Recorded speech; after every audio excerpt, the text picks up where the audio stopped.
এবং আপনারা সকলেই জানেন যে বাংলাদেশে যে 3টি নির্বাচন হয়েছে, 14 সালের নির্বাচন, 18 সালের নির্বাচন এবং 24-এর যে প্রহসনের নির্বাচন হয়েছে, সেই নির্বাচনে যারা ডামি প্রার্থী ছিল দেখা গেছে সকলেই কিন্তু আসলে এই যে ফ্যাসিবাদটা প্রতিষ্ঠিত হয়েছিল সেই ফ্যাসিবাদটার চূড়ান্ত রূপ কিন্তু নিয়েছিল এই 24-এর ইলেকশনের মধ্য দিয়ে, 24-এর নির্বাচনের মধ্য দিয়ে।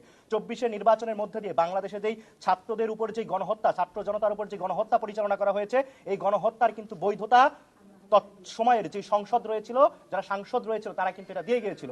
আমরা দেখতে পেয়েছি যে এই দামি প্রার্থীরা যারা নির্বাচিত হয়েছিল তাদের মধ্যে থেকেও তারা কিন্তু এই গণহত্যার পক্ষে ছিল এবং তারা ঘোষণা দিয়ে ছাত্রদের উপর কিন্তু তারা নৃশংস নির্মম ভাবে কিন্তু তারা ঝাঁপিয়ে পড়েছিল। আপনারা ব্যারিস্টার সুমনকে দেখেন, তিনি কিন্তু আসলে আওয়ামী লীগের বাইরে থেকে নির্বাচন করা সত্ত্বেও তিনি কিন্তু যখন ছাত্র জনতারা যখন আন্দোলনরত ছিল তখন কিন্তু তিনি ঘোষণা দিয়ে, সরাসরি হত্যার ঘোষণা দিয়ে কিন্তু ছাত্র জনতার উপর কিন্তু নৃশংসভাবে ঝাঁপিয়ে পড়েছিল তার সেই গুন্ডা বাহিনীকে নিয়ে।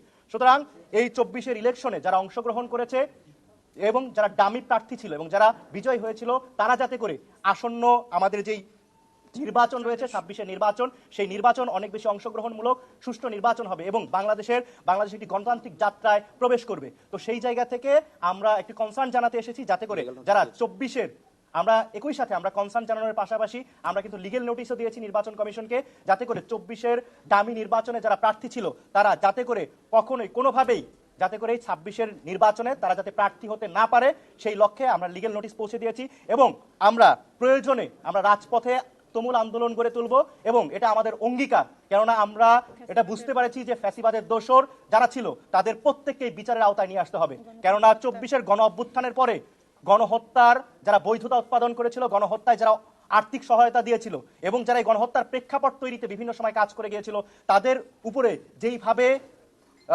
তাদের সাথে যেভাবে আচরণ করা উচিত ছিল সেভাবে তো আমরা আচরণ করিনি। আমরা অনেক বেশি ভদ্রতা প্রদর্শন করেছিলাম। তো সেই জায়গা থেকে আমরা দেখতে পাচ্ছি যে বারবারই এই পতিত স্বৈরাচার যে জুলাই গণ অভ্যুত্থানের সহযোদ্ধাদের উপরে, আমাদের জুলাই যোদ্ধাদের উপরে বিভিন্ন সময় কিন্তু আক্রমণ এবং হামলা চালাচ্ছে। সুতরাং আর কোনো মার্সি হবে না। 24-এর নির্বাচনে, ডামি নির্বাচনে যারাই অংশগ্রহণ করেছিল তারা যাতে করে 26-এর নির্বাচনে কোনোভাবে প্রার্থী না হতে পারে সেই লক্ষ্যে আমরা নির্বাচন কমিশনকে লিগেল নোটিশ দিয়েছি। তো এই লিগেল সাইডটা আমাদের ব্যাখ্যা করবেন আমাদের লিগেল সেলের সহ সম্পাদক অ্যাডভোকেট ইশতিয়াক ভাই।